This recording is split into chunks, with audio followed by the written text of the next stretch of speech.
So this week on Monday, I was thinking about what am I going to talk about? And I said, wouldn't it be great if I could give you the secret to everything? Wouldn't that be key if you could have a picture of everything? So I said, so what is it? And then I kept thinking about, well, it's always, how do we have happiness in our life all the time? How can we be happy all the time? And I said, no, that's made up. That's an illusion. That's impossible. Think about it. It's impossible to be happy all the time because there's always going to be, what? Contrast. There's always going to be things that challenge us. And then I was watching this guru in India that my friend Naranjan asked me to watch, and it was all about going into the state of peace. And I said, so really then, what is this thing we call the state of peace? Because that really, you have to explore that idea. Is peace all of a sudden you just close your eyes and you go,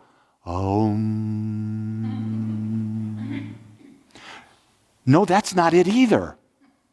What came to me, it's about being in balance, being conscious and being aware of being in balance. And so what we've got is living in balance is the key to everything. But to live in balance, that's the work. That's where daily practice comes in. That's where we've got to really get a focus and become aware of it. And so we're going to look at it from the standpoint that living in balance means what? Balancing the spiritual, the mental, and the physical. Because we're all aspects of that. We are spiritual in that we are part of oneness. We are mental in that we have a consciousness that is aware of aspects of the infinite mind. We don't recognize all that is in the infinite mind, but we recognize aspects of it. The more aware we become, the more of it we have an awareness of. And then we also have the physical in that we are demonstrating in this body, and this body is a temple through which we get to experience life. And we're here for one reason and one reason only, and that is to experience life to the fullest degree that we possibly can, based on the uniqueness of our nature and what it is that we want to experience. And then as I explored this more, I said, so think about where all fear comes from. All fear comes from the idea that we're going to die. And we've built up this thing because we've been bombarded with this from the day we were born, that death is bad. I mean, and you're going to go to hell. I was brought up, man, I ate meat on Fridays when I was a kid as a Catholic. I'm going to hell. I've committed a lot of mortal sins. And what other sins have I committed? A lot. But then I came to the realization that hell's an illusion. It's a man-made, created idea to control us. And so I got into this thing, so if I'm not afraid of death, then does that mean that all other fear disappears? And the answer is yes. Because if you knew that you didn't really die, what could you possibly be afraid of? Would you be concerned what someone else was thinking about you? Is that sort of silly? I'm getting ready to go in August to my 50th high school reunion. When I was in high school, I was concerned what people thought about me. To that. Go look at some of these people now. They're not. Why would you give your self-identity up to become like anyone, to please anyone, to subordinate yourself to anyone? Why do that?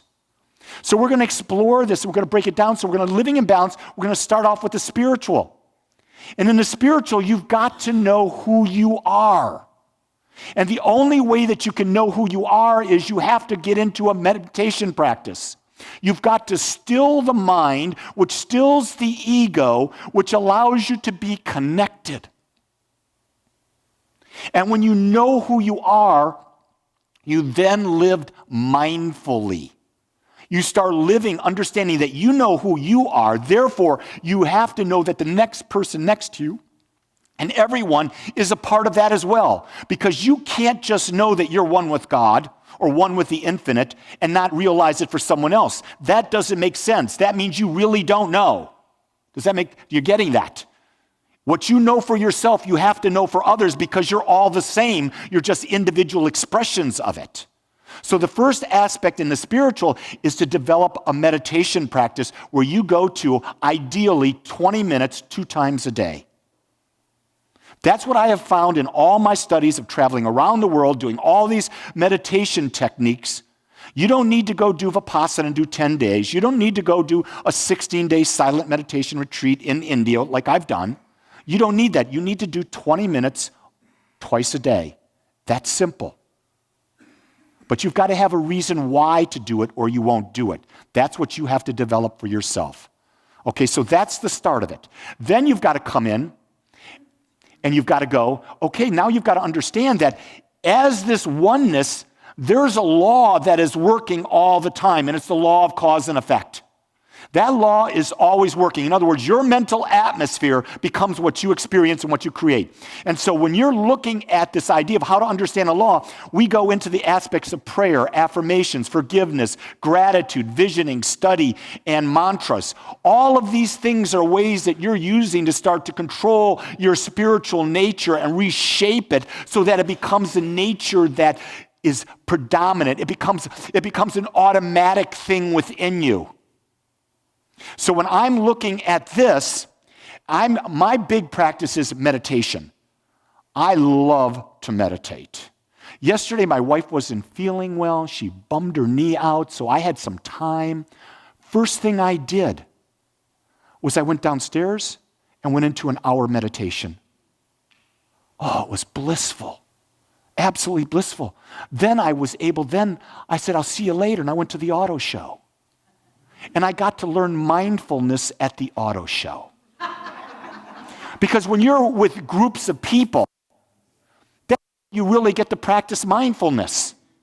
Because you've got to be aware that everyone's coming from a different place. This idea of, I was watching a movie, Amongst the White Clouds, I think it is, about a gentleman who went to an area in China where there were these individual masters and they would be by themselves. That's not real. And I was having that discussion with my friend Naranjan yesterday because he wants to do that. And I'm saying, that's not real. How can you know your oneness and be mindful in the midst of all the people? That's spiritual practice. That's living a life that's worthwhile. So it's fascinating that you've got to think for yourself as you form your spiritual practice. Think for yourself, what of these practices is going to best work for you? So I did mindfulness, and then what did I do all the way driving downtown? Affirmations. Pulled out my mala beads, and I was popping out affirmations left and right. Why? I want to fill my subconscious mind with thoughts that I know are going to make my mental atmosphere attract what I want in it. I don't want what other people are going to put in my mind. I don't want what society's putting in my mind. I don't want to be average. I want to be Lee.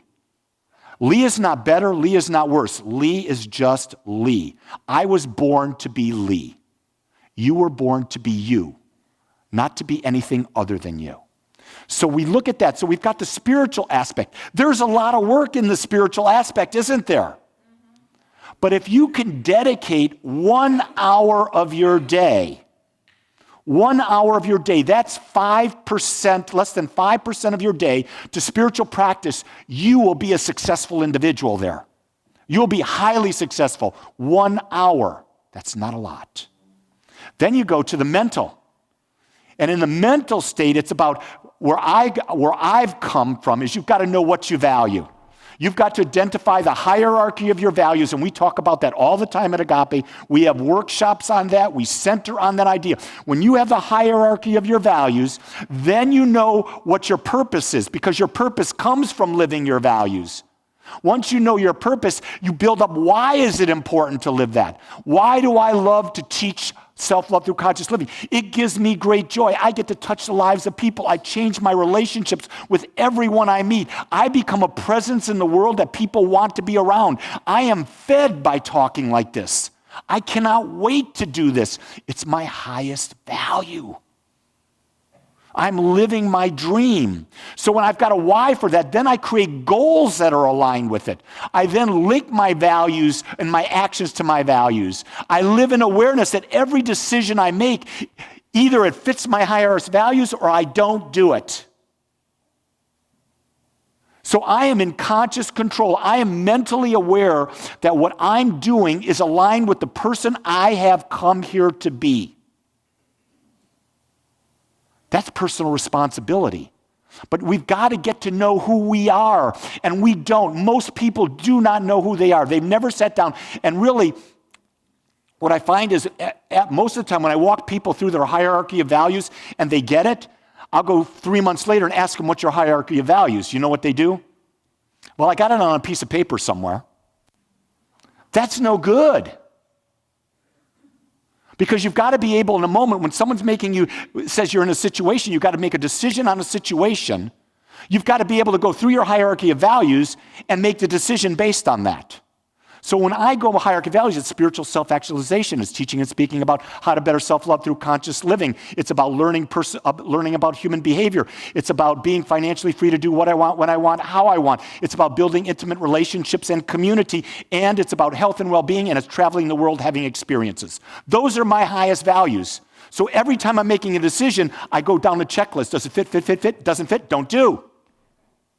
If I have two decisions, I ask the question, which one of them best fits? The one that best fits, that's the one I do. I'm establishing a priority in my life. That's what you want to do. And then when you're doing that, how can you not be self-loving? Think about that. You're honoring yourself. And when you're honoring yourself, you're telling other people it's good for you to honor yourself too. You see, what's good for you is good for others, and you have to respect that. So now we come to, and then we reevaluate our values every year because our values change. We may have values today that we want to change. What you're living today may not be what you want in the future. There are ways to change that. We talk about that here. We study that in classes. In fact, with this mental thing, the best thing you can do is get involved in classes here. And there's 3 classes out there that we're going to be starting in 2 weeks. Plug into a class because that's where you have the time. You actually make a choice by being in class to take some time every week to change your life, to go deeper, to learn. And remember, when you are learning, you're saying to the universe, I'm young. When you are learning and you're saying to the universe, I'm young, it means you're growing. Your body will naturally become healthier. You see, the body, when it stops growing, it stops learning, the mind stops learning, what does the mind do? It starts to shut down and say it's time to end life, and the body starts to decay. That's why people who retire within 5 years, most people are dead. Because they've stopped wanting to grow. They've stopped becoming more. But people who are, I was watching the internet the other day, and I was on Facebook for a few moments, and there was this person, and they looked really old. And someone said they just died, and there was beneath it 1951 to 2019. I said, crap. That's the same age as I am. But I'm not ready to die. I don't look like that. I don't feel like that. Because I have a purpose that I don't believe I can fulfill in the next 60 years. Think about that.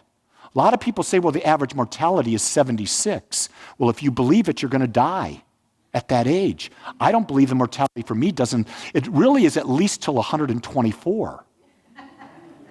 And if I die before that, I want you to come and talk to me about that. Because then I must not have done enough prayer work on that. So anyway, so we've got the mental, now we've got to align the physical. And when I go to the physical, I've only got here that every day we take an action, and I put here 7 areas of life. You can have as many areas of life as you want. You've got to take an action, a physical action every day toward improving your career, your social, your financial, your physical health and well-being, your intellectual, your spiritual, and your familiar and your intimate relationships. Every day you want to be taking one step more. Because when you're doing that, think about that. This is the whole idea of the Japanese idea of Kaizen. Kaizen means every day you take one step more in the direction of what you want. If you do that a year from now, if you take a step in every area every day for a year, your life will be transformed beyond belief. But most people they deal with what's in front of them physically, and they don't choose to physically deal with where they want to go with life. In other words, we have become people who are reacting instead of people who are creating. See, we were meant to be conscious creators, and the creative process is always working in us, but we've allowed it to become unconscious. We've given it over to society and said, here, I'll do whatever society's doing, and then we have an average life. It's always about this thing. If you're not consciously creating, you're having an average life. Average sucks. And then what is average? Isn't that a good idea to ask the question, what is average? What is normal? There are 7.5 billion people in the world. There's no two people that are alike. So if you stretch 7.5 billion people out, you find the two people in the middle, you average them together. Do you want to be like those two people? I don't. Think about that. So when people say you've got to be normal, you don't fit the mold, give them the proverbial spiritual finger. I didn't hold it up. There's kids in the room.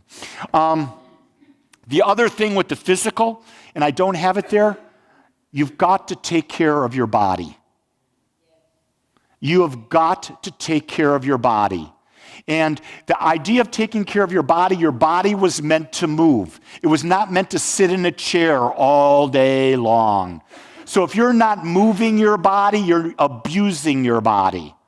And then the next thing you've got to do is you've got to have movement, and you've got to choose the food that nourishes your body. And no one knows what food is right for you but you. But the question I would ask you this is that, are you even aware enough to know that when you eat that, it feels good to your body or it feels not good to your body? Because I went unconscious for a lot of years, and I ate a lot of not good food. And I was wondering, why was I bloated? Why did I have gas all the time? Gas is okay. I want you to know gas is okay, especially if you have little children. If you have little children, you can always just say, pull my finger. And the kids will pull the finger, and it's a natural sense of humor. You're releasing the stress in your life. It's almost like meditation. We've created a new form of meditation today. Gene Morrissey's over there. That's my minister. I can't wait for my granddaughter to get about another year and a half old so I can start that all over again. But the idea is pick food that you feel good eating. What was really interesting that when Claire was here, the thing that I noticed that where she responded most to the food was when it was alive. When she got that fresh pineapple in front of her, oh my God, she went crazy on that. When she got the fresh strawberries in front of her, when she got the kiwi in front of her, but then when I put my homemade guacamole in front of her, she went nuts. And it was real interesting. Her mood shifted when there was the live food versus the cooked food. I'm just saying that's an observation I observed in my own granddaughter. Observe that for yourself. Observe that when you feed your children. See what your body feels like. And if you're having problems with your body, cut foods out, add one food back in at a time. And see, the idea is find food that brings your body back into balance. Do exercises that bring your body back into balance. Do actions that allow yourself to be focused in all 7 areas of life and be back into balance. Then do the mental practices and bring your mental and your mind back into balance. Then bring your spirituality and bring it all back into balance. When you do that, you'll be there for a second. That's about it. Because then what happens, life happens, and we come out of balance. It's not like you're going to get there and you're going to stay there. It's about feeling, and this is the next aspect I want to bring in, feelings. Our feelings are our guides. They tell us if we're on our path or we're not on our path. When we feel good, it generally means I'm moving in the direction of what I want. When I'm feeling bad, I'm doing something that's not in integrity with where I want to be. So when you feel bad, stop and ask the question, am I out of alignment with what I want? You don't have to feel bad for a long time. Even when you make a mistake, you're going to have a consequence, experience it once, but stop reliving it over and over and over again. Anyone here ever been divorced? Stop reliving that relationship over and over again and dragging it forward into the next relationship. If anyone here, and I'm not going to ask you to raise your hands, if anyone here was ever abused, stop bringing that abuse forward into the now. It's in the past. Leave it in the past. You see, the past automatically leaves us until we drag it back into the now. See, in the now, there's perfect balance. But when we drag in the past or we bring in fear of the future, we're not in balance anymore. We're way out of balance. We're living a journey that never ends. And I think that's something you've really got to be able to grasp and understand. We're not here to attain an end result. We're here to experience life fully in every moment. In every moment, experience it fully. And when you think about it, isn't that what it's about? I can go there because I've anchored this feeling. My wife has just gone to the store, and it's the perfect time of year. And she brings home fresh mangoes. And she cuts them up the way she cuts them up so there's no mess. And she puts them in the refrigerator. 2 hours later, I open the refrigerator. Mango. And you reach in and you take one of those mangoes and you put it in your mouth and you bite. And that feeling just goes through you. There's no better feeling in the world than the mango. If you're doing things and it doesn't equal the feeling of eating a mango, don't do it. You see, that's what it's about. It's about really tapping into that feeling, nature. I mean, what else could you do? A baby's cheeks. My God, I put my cheek next to Claire's. It is so soft. Then Jean wants to cuddle with me, and I go, it's not as soft as Claire. We need more lotion. So it never ends. The joy from life, this is really big. I really want you to pay attention to this. The joy of life does not come from comparing ourselves to others, but rather from our ability to move forward in our personal evolution of becoming more aware. This is where the joy comes. Comparison is the death of joy, but becoming more aware that we're evolving in our personal journey, that juices us. I've stepped into the unknown and I love where I'm going. I'm stepping again into the unknown. That's where life exists. The true value of life exists in the unknown. It does not exist in what is known. What is known is our basis. Now we step forward. That's what it means to grow. It always means to be expanding forward into something new. Don't you love that? Think about that. That's where life is. And then it all comes back to this. Balance is the realization that there's only one. That you are it, and it is within you. See, you're not all that God is, but all of you is God. And when you realize that all of you is God and that God is infinite, then you realize that everyone is an expression of God.